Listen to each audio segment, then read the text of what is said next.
Hallelujah, Hallelujah, Hallelujah. Dini piatikene pusong domuro chong piatikene acheng akong song piansendo chong dini chno Christmas message liku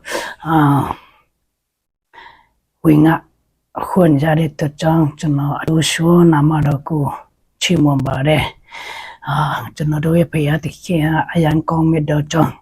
dini jani thi tayong nitit ga sabi ale asongati hu tapan napalau suyen nitiku yaro ma phibare dabi me di Christmas to ma chno Christmas message chno aninge winga chimbare di chno gongsin karo God so loved the world sura chno gongsian pi chimbare piatikin chno do logi ta ko ayan chidong more sura chno gongsin pi chimbare patama usong chno do no kapado matwa khema di Christmas la adun ma chno do uyo panangama be be kaba to wa ma be phit yung chi tu ri o mo yung chi tu ri o sai lo sha ni cha ra phit ba de ba phit lo le chno do ye phaya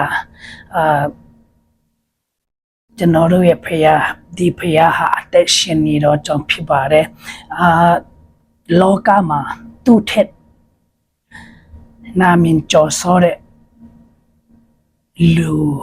na min cho so de lu te yaw ma ma si ba wu chno pyaw chin na corridor ba corridor ha tu le lu ta lu be mui pwa kha ja pi ro tu mui ni birthday tak ba wo long ma tu yung chi tu ri o ma yung chi tu ri o tu ye birthday tu ye mui ni kala adun la adun ma majung chi tu dia le Christian du ye te ken Yesu mui pware la da mo yen Christian du ye te ken Yesu mui pware ni sura alunga Buddha bara be phi Hindu be phi Muslim be phi alung takaba long ma shi de lu tai alung ti jara phibare ba philo le so to takku ji do ashin phit do chong dini takaba long ma moi ni lou de lu the ma da ma mo yen tu thet takku ji do tu thet na min cho so ro tayaw ma machine nai ti bu eda ha baပြောချင်တယ်ဆိုတော့သူဟာအသက်ရှင်နေတော့ဖယားဖြစ်တဲ့အတွက်ကြောင့်သူဟာဘယ်သူကမှpresident ဒီပဲဖြစ်prime minister ဒီပဲဖြစ်ကပအကြီးအကဲအကောင်ကပနာမည်အကြီးဆုံးတွေမွေးနေလက်ဒီလောက်ဘယ်သူကမှတည်တာမဟုတ်ဘူးဒါပြီးမဲ့သူဟာနေစစ်နင်းချဆိုနေမွေးဖွားပြီးတော့လူတိုင်းကတည်တာအဲ့ဒါကထူးခြားလို့နေဘာဖြစ်လို့လဲဆိုတော့ကျွန်တော်တို့စင်ကြတာဒီနာမည်မကြည့်တဲ့လူတွေကကျွန်တော်တို့မွေးနေလူ100 200လောက်ကတည်ပါတယ်ဒါပြီးမဲ့သူဟာမွေးဖွားမဲ့နေရာတော့မရှိပဲတဲ့နွားစခွတ်ထဲမှာမွေးဖွားပြီးတော့အစင်ကြီးဆုံးဒါမှမဟုတ်ရင်သူအဲ့ရမဲ့အိမ်သူအဲ့တဲ့ခူရမဲ့ဟိုတယ်တွေမရှိတော့ပြီမဲ့လေနွားစခွတ်ထဲမှာnothing ko ma moi pi mele lu tai a lu ga tu ku ha tu ye moi ni yaw do me su da lu te ti da ai da ka ba le tu ha ta gu ji do a shin phit do to chong phit ba de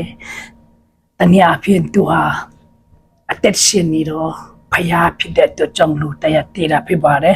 okay chano Christmas message tema aku chano do message sorry be message ma to ke ma Christmas la adun ma ajung chi tu be phi ma jung chi tu ra phi di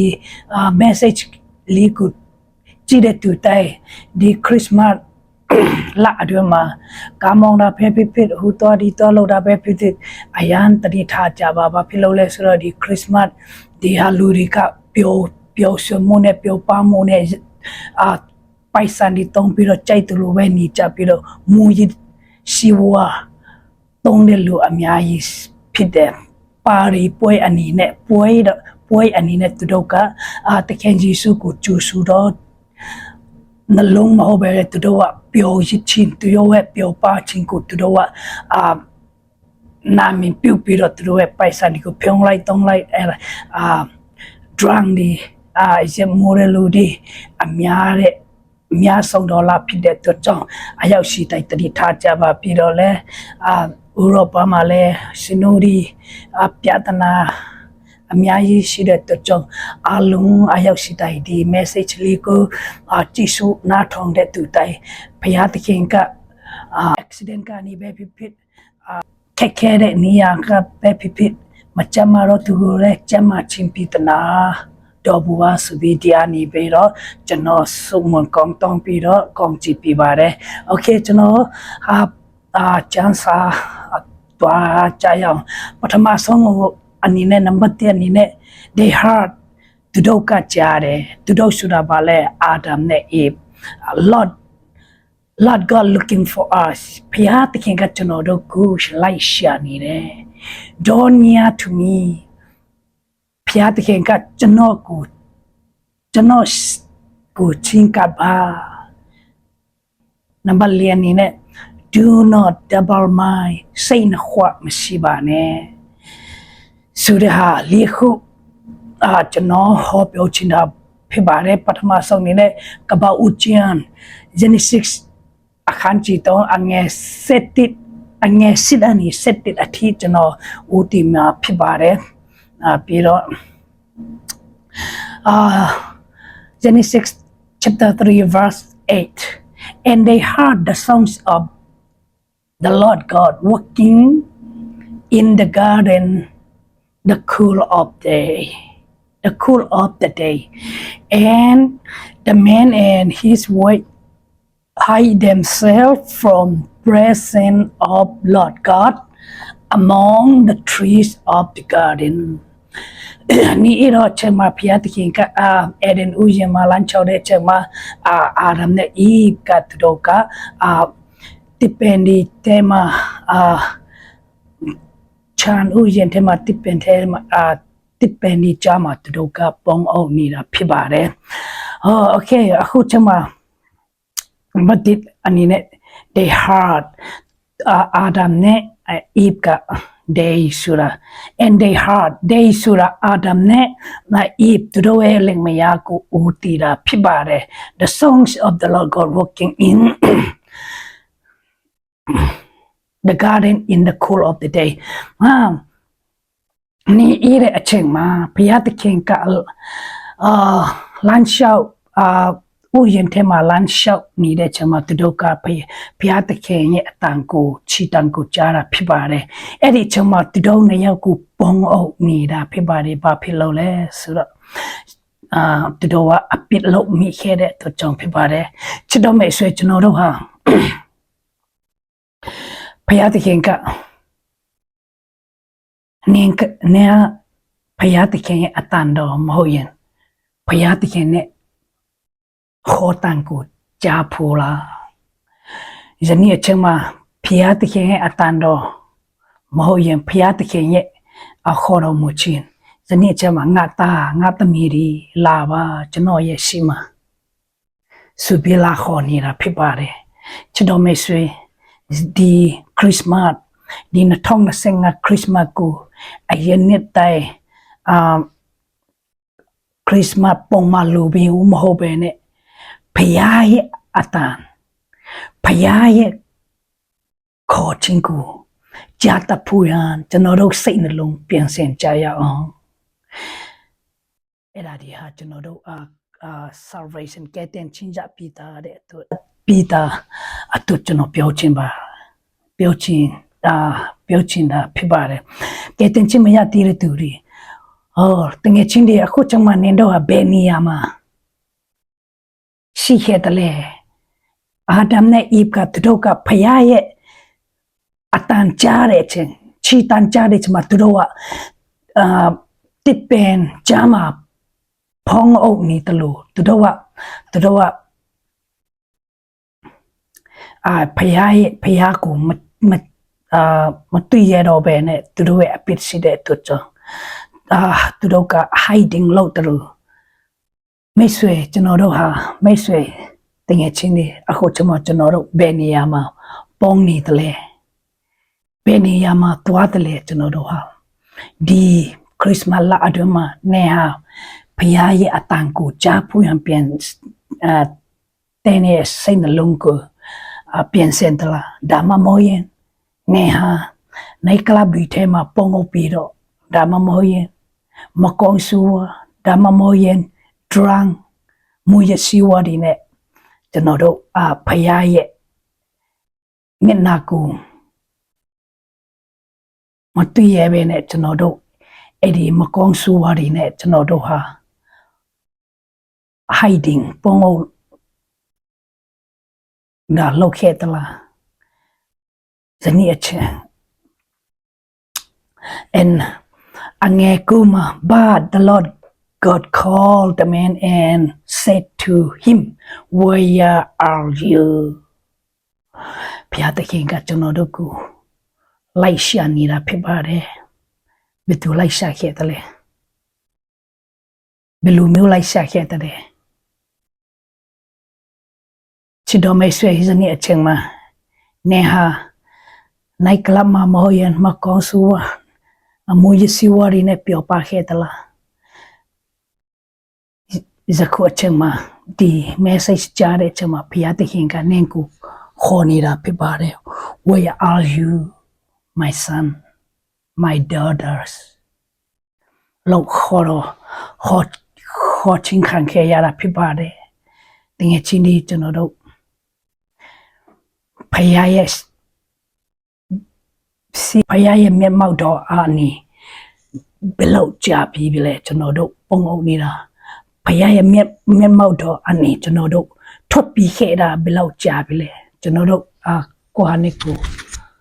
စဉ်းစားပြီးတော့ဖယားသခင်စီပြလဲပြီးတော့ချင်းကကြရအောင်ဒီနေ့ချင်းမှာ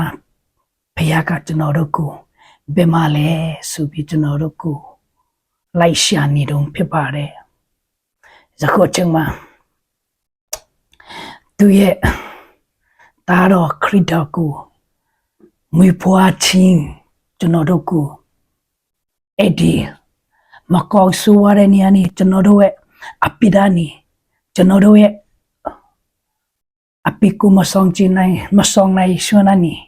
ကျွန်တော်တို့ကိုကဲတင်ဖို့ရန်သူရဲ့တပါတီတော်တာခရစ်တော်ကိုလူရတဲ့အနေနဲ့မွေဖွားခဲ့ခြင်းဖြစ်ပါတယ်ချစ်တော်မိတ်ဆွေဇနီးကျွန်တော်တို့ဟာနည်းနဲ့ငါနဲ့အချင်းရှိပါသေးတယ်ဘုရားရဲ့မျက်နှာမျက်မှောက်တော်ထဲတူဝင်ကြရအောင်ဟာလေလုယာဟာလေလုယာဆက်တဲ့ကျွန်တော်ကပ္ပဥကျမ်းအခန်းကြီးတော်အငယ်ဆက်တဲ့ He said, "Who told you that you are naked? Have you eaten of the tree which I command you not to eat?" ဘုရားသခင်ကသူတို့ကိုမိတာဖြစ်ပါတယ်နင်တို့ဟာအဝတ်မရှိဘူးအဝတ်စားမဝတ်ဘူးရှိနေတဲ့ဆိုတာဘယ်သူကပြောခဲ့တယ်လဲဘုရားသခင်သူတို့ကိုမိနေပါတယ်ချစ်တော်မိတ်ဆွေလူတွေကနေဟာအပိတာဖြစ်တယ်နေဘာမှလုံနိုင်ဆုံးရှိမှာမဟုတ်ဘူးစုပြီးမဲ့လေကျွန်တော်တို့ဖခင်ကဟာငါသားငါသမီးကျွန်တော်ကဘုရားသခင်ကကျွန်တော်တို့ကိုအပိစီတယ်အပိနဲ့ဒီအဲ့ဒီပိကိုကျွန်တော်တို့ကိုအပိမတင်ဘဲနဲ့နင်းမကောင်းဆိုးဝါနေရှိခဲ့ပြီမဲ့လေလာခဲ့ပါကျွန်တော်ရှိမှဆိုပြီးကျွန်တော်တို့ကို ဟောနေတာဖြစ်ပါတယ်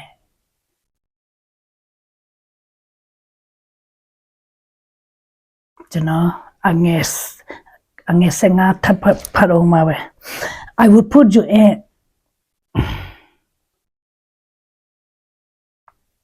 I will put your enemy between you and the woman and between your offspring and her offspring he shall bruise your head and you shall bruise his heel James chapter 4ရှင်ဂျာကော့အခန်းကြီးလေးအငယ်စစ်ကနေကိုထိကျွန်တော်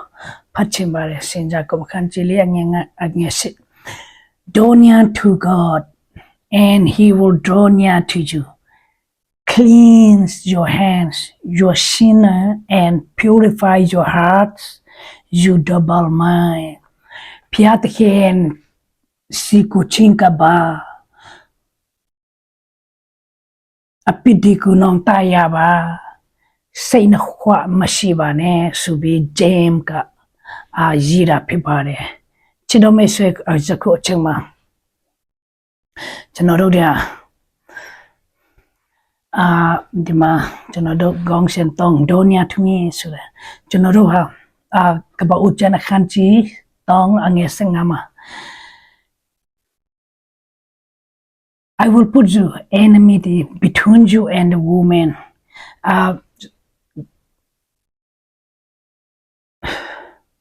မွေးရှိမှာပြောတာဖြစ်ပါတယ် The woman and offspring ကမြ he shall bruise your head နေရကောင်းကိုချင်းနေပြီးတော့နေသူ့ရဲ့ချစ်ဘဝကိုပဲ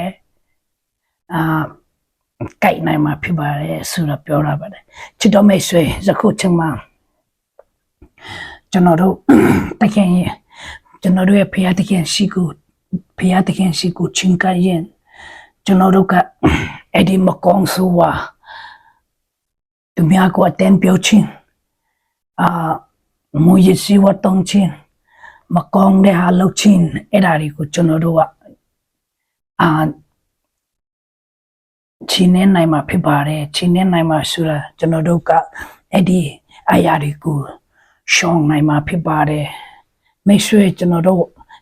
ကဘုရားသခင်မြတ်မောက်တော်ကိုမလူလာပဲနဲ့ကျွန်တော်တို့ကိုတန်ရှင်တော်ဝိညာဉ်တော်ကအတင်းကျွန်တော်တို့ကိုဆွဲခေါ်လို့မရဘူးဘာဖြစ်လို့လဲဆိုတော့ကျွန်တော်တို့ဟာအပြစ်တရားနဲ့နေတဲ့အတွက်ကြောင့်ကျွန်တော်တို့ဘုရားသခင်ဟာတန်ရှင်တော်သူဖြစ်တော်ကြောင့်ကျွန်တော်အဲ့ဒီအပြစ်သားတွေနဲ့ချင်းကပ်လို့မရတော့ဘူးဒါပေမဲ့ဇခုအချိန်မှာနည်းကျွန်တော်ကဘုရားရှိကိုလာပြီးတော့ဟာအဖဘုရားကျွန်တော်ဟာအပြစ်သားဖြစ်တယ်ကျွန်တော်ပြစ်ကိုခေါ်လို့ပါဆိုပြီးဒီဇင်ဘာလမှာ25မှာကျွန်တော်တို့မွေးနေလို့လုပ်နေတဲ့သခင်ယေရှုကိုကျွန်တော်တို့ကလက်ခံသွားရင်ကျွန်တော်တို့ကဘုရားရဲ့မြတ်မောက်တော်မှာမျက်နှာသာပြင်ရမှာဖြစ်ပါတယ်ချစ်တော်မိတ်ဆွေအပြစ်နဲ့ဘုရားနဲ့အတူတူနေလို့မရဘူးဘုရားဟာအလွန်တန်ရှင်တော်ကြောင့်အပြစ်မရှိတဲ့အတွက်ကြောင့်အပြစ်သားတွေနဲ့အတူတူနေလို့မရဘူးဒါပေမဲ့ကျွန်တော်တို့ကသခင်ယေရှုကိုကျွန်တော်တို့အတွက်မွေးဖွားတာဖြစ်တယ်ကျွန်တော်တို့အတွက်အတိခန္ဓာဖြစ်တယ်ကျွန်တော်တို့ရဲ့အပြစ်အတွက်အတိခံခြင်းဖြစ်တယ်ဆိုပြီးကျွန်တော်တို့ကသူ့ကိုကဲတင်ရှင်အဖြစ်လက်ခံခဲ့ရင်ကျွန်တော်တို့ဟာအဲ့ဒီအပြစ်တွေကိုကျွန်တော်တို့ရဲ့မကောင်းဆိုးမကောင်းတဲ့အလုပ်တွေကိုကျွန်တော်တို့ဘုရားသခင်ကဟာနင်းတဲ့ကိုဝတ်စာမရှိဘူးတကူလုံးနဲ့လေဆိုတာဘယ်သူကပြောလဲဆိုတာဆိုတယ်လို့ဟာနင်းတော့ဖျားကျွန်တော်ရဲ့သားရဲ့အသေးတော်နဲ့နင်းတော့လွန်းချုံတော့တွေ့ကြောင်းနင်းတော့ဟာကျွန်တော်ရဲ့မိသားစုကျွန်တော်ရဲ့သားပြန်ဖြစ်ပြီးဆိုတာကျွန်တော်တို့ကိုပြန်လဲပြီးတော့လက်ခံမှာဖြစ်ပါတယ်တော်တော်များလဲ ချစ်တော်မေဆွေကျွန်တော်တို့တခင်ယေရှုကိုကယ်တင်ပိုင်ရှင်အဖြစ်လက်မခံရင်တော့ကျွန်တော်တို့ရဲ့ဖခင်ရဲ့မျက်နှာသာကိုရမှာမဟုတ်ဘူးယခုချိန်မှာကယ်တင်ခြင်းမရသေးရင်ဖခင်ထံတော်တို့ချင်းကလာကြပါဘယ်လိုချင်းကလာကြမလဲဒီခရစ်မတ်အတွင်းမှာကျွန်တော်တို့ရဲ့ကယ်တင်မဲ့တခင်ယေရှုကိုမွေးဖွားတာဖြစ်ပါတယ်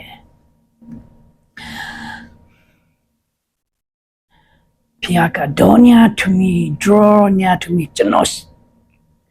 တော်ရှိကိုချင်းကပါ I choose to you နင်တို့ကိုကျွန်တော်ရွေးထည့်ပြီးတာဖြစ်ပါတယ် Where are you ဖခင်တခင်ကနင်တို့ဘယ်မှာလဲဆိုတာကျွန်တော်ဖခင်ကကျွန်တော်တို့ကိုလိုက်ရှာနေတာဖြစ်ပါတယ်ချစ်တော်မိတ်ဆွေကျွန်တော်တို့ကဖျားစီကိုမချင်းကရင်ဖျားတခင်ကကျွန်တော်တို့ကိုချင်းကမှမဟုတ်ဘူးအဲ့လိုပြောရင်အပြစ်သားတွေကိုဖျားကမချစ်တော့ဘူးလားမဟုတ်ဘူးချစ်တော်မိတ်ဆွေလမ်းကြောင်းတစ်ခုပဲရှိတယ်ဒီနေ့ဒီဇင်ဘာလအတွင်းမှာတခင်ယေရှုမွေးဖွားတာဟာကျွန်တော်တို့ရဲ့အပြစ်အထွတ်ကြောင့်မွေးဖွားဖို့ရန်ကျွန်တော်တို့ကိုအပြစ်ကနေကယ်တင်ဖို့ရန်သူဟာမွေးဖွားခဲ့ခြင်းဖြစ်ပါတယ်ကျွန်တော်တို့ဘုရားသခင်ရဲ့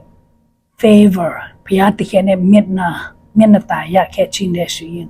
ကျွန်တော်တို့အပြစ်တရားတွေကိုနောင်တရပြီးတော့သခင်ယေရှုကိုကယ်တင်ခြင်းပိုင်ဖြစ်လက်ခံရင်ကျွန်တော်တို့ဟာ God favor ဘုရားသခင်ရဲ့မျက်နှာသာကိုပြန်ရမှာဖြစ်ပါတယ်ဒီမှာလူကာခရစ်ဝင်ကျမ်းအခန်းကြီးတိအငယ်26ကနေ30အထိကျွန်တော်ဖတ်ချင်တယ် In the 6th month the angel Gabriel was sent from God to the city of Galilee in the name of Nazareth to virgin betrothed to man whose name was Joseph of the house of David and the virgin name was Mary and he came to her the Lord is with you but she was greatly troubled at saying and tired to discern what the sorts of greeting this might be and the angel said to her do not be afraid Mary for you have found favor with God ချစ်တော်မေရှိဇကောချင်မှာဂါဘရီလာကမယ်ရီကိုနေဟာပရိသရီဆွေးမယ်တာယောက်ျားကိုမွေးဖွားမယ်နေဟာဖယားပြောတဲ့အချိန်မှာမယ်ရီလေသူ့ရဲ့စိတ်ထဲမှာကျွန်တော်ကအပြုတ်ကင်းရဖြစ်ပြီးတော့ဘယ်လိုပရိသရီဆွေးပြီးတော့ကျွန်တော်ကလေးမွေးရမှာလဲဆိုတဲ့အချိန်မှာမယ်ရီလေအယံပဲပြဿနာအကြီးကျယ်ဖြစ်ခဲ့တာဖြစ်ပါတယ်ချစ်တော်မိတ်ဆွေကျွန်တော်တို့ဟာတခင်ယေရှုကိုလက်မခံခင်မှာကျွန်တော်တို့ဟာအပိတာဖြစ်တဲ့အတွက်ကြောင့်လောကရဲ့ဥစ္စာဒနာမဟုတ်ရင်မာနကြည်ချင်းနဲ့ဒါမဟုတ်ရင်မနာလိုစိတ်နဲ့ဒါမဟုတ်ရင်သူများကိုအတင်းပြောတာနဲ့ဒါမဟုတ်ရင်မွေးရှိဝါရီနဲ့ကျွန်တော်တို့ဘယ်လောက်ကြာပြောပါပြီးတော့ကျွန်တော်တို့ကပြဿနာဖြစ်ခဲ့တယ်လေယခုချိန်မှာဂါဘရီလာကမယ်ရီစီမာတည်င်းကောင်းပြောတယ်လို့ပဲယခုချိန်မှာနင်းကိုဖျားတဲ့ကဟောနေတော့ဖျားတဲ့ကအချင်းပြနေတော့ဖြစ်ပါတယ်ချစ်တော်မိတ်ဆွေကျွန်တော်တို့ဟာကျွန်တော်တို့ရဲ့အသက်ကိုကျွန်တော်တို့ကမပိုင်ဘူးနော်ကျွန်တော်တို့ဒီအချင်းတူကာလအတွင်းမှာကျွန်တော်တို့ရဲ့ပိတိကိုတောင်းတရပြီးတော့ဖယားသခင်စီကိုချင်းကလာကြရအောင်ဟာလေလုယာ